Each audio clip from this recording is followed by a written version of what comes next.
Then you also alluded to, you also mentioned something else, is that you will experience the country in a different way, in a deeper way when you know the language. Just tell us a little bit more about your thoughts there.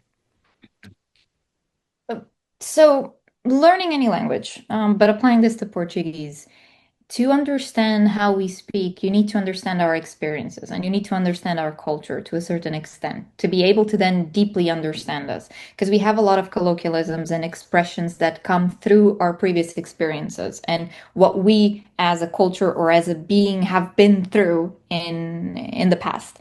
And so the language evolves like that. And the thing is also, once you learn Portuguese, you are able to talk to varieties of people all over the country. And you'll see that you have various experiences from various levels um, of the people living here that will give you a much bigger awareness of what Mm. Portugal actually is. Yeah. Because it's not just, Portugal is not just what happens in Porto, Lisbon, or the Algarve. We have a whole set of Portugal that is unexplored. We Yeah. don't go to the interior or up north. If a lot of times we get to speak with older people, with older Portuguese people, you get a lot of experience from what Portugal used to be 50, 60, 70 years ago.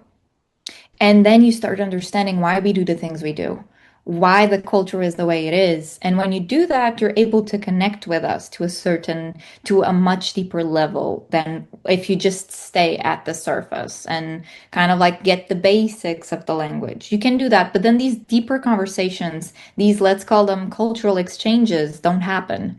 Yeah. And so you get to miss up on a lot of stuff when this happens, even the smallest traditions, Yeah. um, things that we do that are part of the country.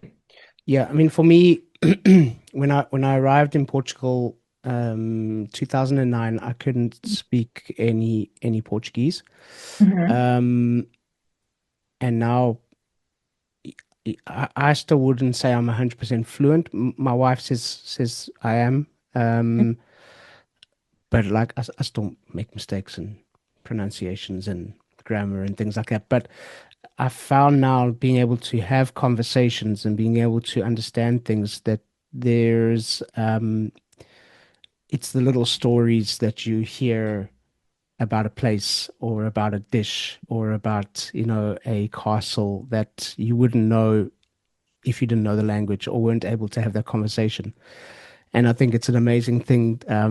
We've got for our listeners, they're from all over the world, and it's people that wanting to know more about Portugal, wanting to Mhm.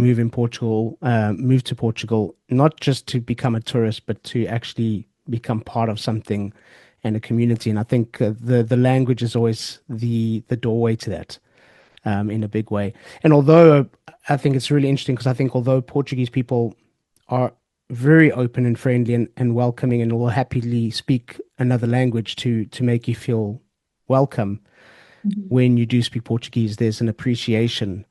And it's almost like you showing that person, hey, I don't just want to be a tourist here. I want to be part of this and I want to be part of this community.